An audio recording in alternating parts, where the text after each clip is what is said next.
Sebelumnya, Arong membuat lingkaran setan untuk memanggil Raja Neraka, Bael. Ia melaporkan bahwa ada seorang manusia bernama Daen yang mengganggu Justitia. Mendengar hal tersebut, Bael menugaskan salah satu bawahannya, Paimon, untuk segera menghabisi Han Daen. Sementara itu, di tempat lain, detektif Moon-jae sedang mengejar seorang penjahat. Namun, saat ia hendak menangkapnya, ia ditusuk dan mengalami luka parah yang menyebabkan kematiannya. Pada saat itu, iblis Paimon merasuki tubuh Moon-jae dan mengambil alih kendali. Paimon kemudian diberi tugas untuk menggantikan Soyong dalam mendekati Daen.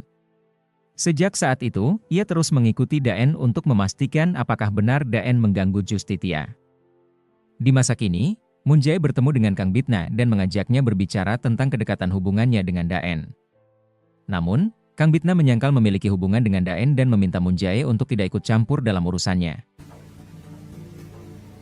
Keesokan harinya, Kang Bitna memimpin persidangan kasus Sunho. Seperti biasa, Kang Bitna yang ingin menghukum Sunho dengan caranya sendiri, memutuskan hukuman yang ringan, yaitu 2 tahun penjara dengan masa percobaan 4 tahun.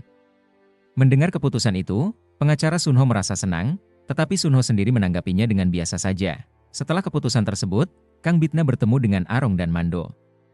Arong menawarkan diri untuk membantu Kang Bitna mengeksekusi Sunho. Tetapi kali ini Kang Bitna menolak untuk terburu-buru. Ia meyakini bahwa Sunho tidak membunuh Soyong, melainkan hanya berada di tempat kejadian sebelum Soyong meninggal. Menurutnya, pembunuh berantai, J tidak mungkin menggunakan senjata api, sehingga ia harus lebih berhati-hati dalam menangani kasus ini. Arong kemudian menyebutkan bahwa mungkin Kang Bitna menunda eksekusi karena korban adalah orang dekat Daen. Namun, Kang Bitna memperingatkan Arong untuk tidak mendekati atau berbuat macam-macam terhadap Daen. Alasan sebenarnya Kang Bitna menunda eksekusi adalah karena pembunuh berantai itu telah membunuh 13 orang. Jika ia segera mengirim pembunuh itu ke neraka, Kang Bitna akan segera kembali ke neraka dan tidak bisa bersama Daen lagi. Kang Bitna kemudian menemui Nenek Mija, yang sebenarnya adalah malaikat Gabriel, untuk membahas maksud dari perkataannya sebelumnya. Kang Bitna merasa kesal karena Nenek Mija tampak enggan memberikan jawaban pasti mengenai masalah yang menyangkut dirinya dan Daen, di mana salah satu dari mereka mungkin akan mati. Kang Bitna berpendapat bahwa jika ia berhasil kembali ke neraka, maka dirinya akan mati dan Daen akan tetap hidup. Namun, Nenek Mija menyarankan agar Kang Bitna kembali ke dunia jika ia penasaran dengan nasib Daen. Sementara itu, atasan Kang Bitna memarahinya karena insiden di restoran saat ia membela Daen dan merusak ponsel seseorang yang menghina Soyong. Beruntung, orang tersebut mencabut tuntutannya setelah anggota dewan membayar sejumlah uang sebagai kompensasi. Meski begitu, Kang Bitna tetap diskor selama 1 bulan oleh atasannya. Bukannya menyesal, Kang Bitna justru senang karena mendapatkan libur selama 1 bulan. Kang Bitna, bersama Daen dan Mando, kemudian menyelidiki kasus pembunuhan berantai, di mana setiap korban kehilangan bagian tubuh yang berbeda di setiap tempat kejadian. Hal ini mengingatkan Kang Bitna bahwa pelakunya mungkin setan dalam wujud manusia, sehingga mereka memutuskan untuk memulai penyelidikan dari anggota keluarga para korban. Di sisi lain, Moon-jae terus memancing emosi Daen dengan menuduh Kang Bitna terlibat dalam pembunuhan para korban, karena ia memiliki banyak bukti. Daen tampak terpancing, dan Moon-jae menyuruhnya untuk memikirkan cara agar ia bisa menghentikannya dan menyebarkan bukti keterlibatan Kang Bitna dalam kasus ini. Keesokan harinya, Kang Bitna dan Daen mulai menemui anggota keluarga korban pembunuhan berantai.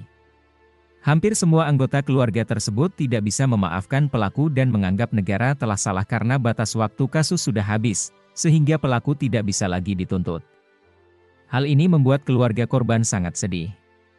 Mendengar hal itu, Kang Bitna sangat marah dan mempertanyakan mengapa harus ada batas waktu dalam sebuah kasus, yang membuat penjahat tidak bisa ditangkap jika melewati batas tersebut. Tak lama kemudian, Kang Bitna menerima pesan dari tim pembersih neraka, yang mengatakan mereka memiliki informasi tentang pembunuh Soyong dan mengajaknya bertemu. Saat bertemu, mereka menyerahkan sebuah surat berisi informasi yang mereka temukan kepada Kang Bitna. Di tempat lain, Arong membawa Mando menemui Paimon. Paimon memberikan tugas kepada Mando dan memperingatkannya bahwa jika ia gagal, nyawanya akan menjadi taruhannya. Arong kemudian bertanya kapan Paimon akan mengeksekusi Daen. Namun Paimon mengatakan bahwa ia sedang mempersiapkan sesuatu yang menarik. Arong juga memperingatkan Paimon untuk tidak melukai Justitia, apapun yang terjadi. Ternyata, saat Bael memberikan tugas kepada Paimon Paimon sempat bertanya bagaimana ia bisa menghabisi Daen jika Daen tidak memiliki dosa. Bael menyuruhnya untuk membuat Daen melakukan kejahatan, dan jika Paimon berhasil mengalahkan Justitia, Bael tidak keberatan jika Paimon ingin menghabisinya. Setelah Paimon pergi, Mando marah kepada Arong karena melibatkan Bael dan Paimon dalam urusan mereka. Ia mengingatkan bahwa Paimon dan Justitia sudah lama bermusuhan.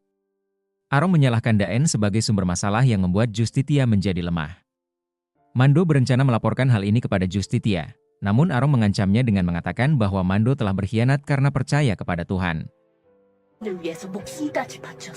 Di tempat lain, Taegyu berusaha melobi Juyun, anak dari Myeongsuk yang tinggal di perumahan kumuh. Ia memberikan sejumlah uang kepada Juyun dan menyebarkan berita bahwa daerah tersebut sekarang rawan pembunuhan, sehingga membahayakan keselamatan ibunya.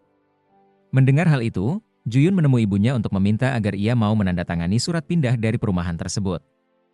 Namun, ibunya menolak karena ia ingin tetap tinggal di sana dan menunggu kembalinya Ye Chan. Juyun marah karena ibunya hanya peduli pada Ye Chan dan urusan gereja, lalu pergi meninggalkan ibunya. Di tengah perjalanan, ia bertemu dengan Kang Bitna dan Daen. Ternyata, Kang Bitna sedang mengunjungi rumah Myeongsuk, di mana Ye Chan menjadi salah satu korban pembunuhan berantai. Myeongsuk akhirnya membuka pintu kamar yang biasanya ia larang orang lain untuk masuk. Saat Kang Bitna masuk, ia merasakan kilas balik kenangan masa lalu ketika Ye Chan masih hidup dan bersiap-siap berangkat ke sekolah. Myeongsuk yang sedang bekerja di restoran saat itu menerima telepon dari polisi yang memberitahukan bahwa anaknya ditemukan dalam keadaan tidak bernyawa. Myeongsuk pun menangis dan meluapkan emosinya kepada pendeta saat pemakaman, mempertanyakan mengapa anaknya yang masih muda harus meninggalkannya. Ia merasa sudah melakukan segala yang benar, bahkan percaya kepada Tuhan sejak Ye Chan masih dalam kandungan dan memberikan persembahan, namun Tuhan malah mengambil anaknya. Myeongsuk yang merasa dikhianati Tuhan kemudian kehilangan kepercayaan, dan sejak saat itu pikirannya terganggu. Ia mulai mengira bahwa anaknya masih hidup. Setiap hari selama 20 tahun, ia berjalan menuju gereja dan memohon kepada Tuhan agar bisa bertemu dengan anaknya kembali. Karena itulah, Myeongsuk masih menunggu kembalinya Ye Chan dan menolak untuk pindah dari perumahan tersebut. Setelah itu, Kang Bitna memberitahu Daen bahwa ia telah menugaskan tim pembersih neraka untuk mencari Soyong dan orang tua Daen di neraka, tetapi mereka tidak ditemukan, sehingga ia yakin mereka masuk surga. Daen merasa dirinya tidak akan bisa bertemu dengan mereka karena ia akan masuk neraka.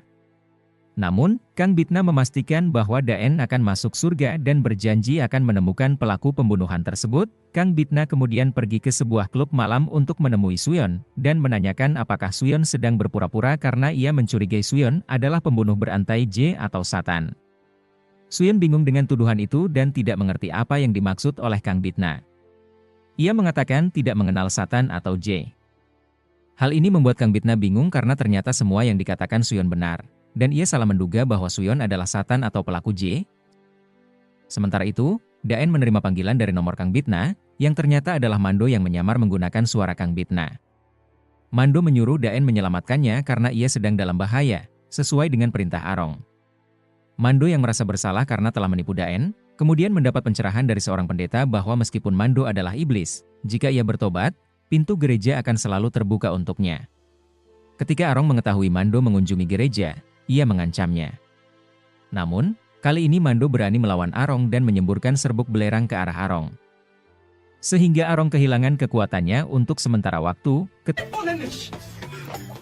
Ketika Mando mendatangi rumah Daen untuk memberitahu yang sebenarnya, Daen sudah tidak berada di rumahnya lagi. Di tempat lain, Kang Bitna sedang berada di klub malam, dan seorang pemuda menariknya ke sebuah tempat yang ternyata adalah penyamaran Nenek Mija. Nenek Mija membawa Mando bersamanya karena ia diminta untuk membantu Kang Bitna. Mando kemudian berlutut, meminta maaf kepada Kang Bitna karena telah berkhianat dengan berdoa kepada Tuhan. Namun, Kang Bitna ternyata sudah mengetahui hal itu dan tidak mempermasalahkannya. Mando segera memberitahu bahwa Daen sedang dalam bahaya dan memohon agar Kang Bitna segera menolongnya. Sementara itu, Daen tiba di tempat yang ia tuju dan terkejut ketika bertemu dengan Moon Jae.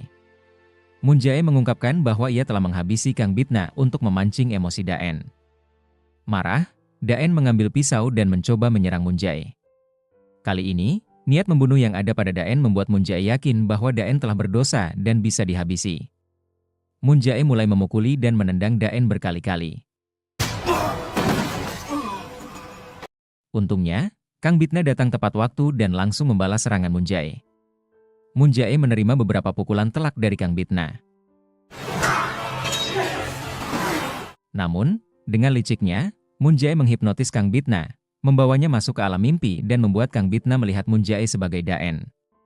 Karena cinta Kang Bitna yang mendalam terhadap Daen, ia tidak berani melukai sosok yang ia lihat sebagai Daen, sehingga Moon Jae berhasil memukulnya habis-habisan.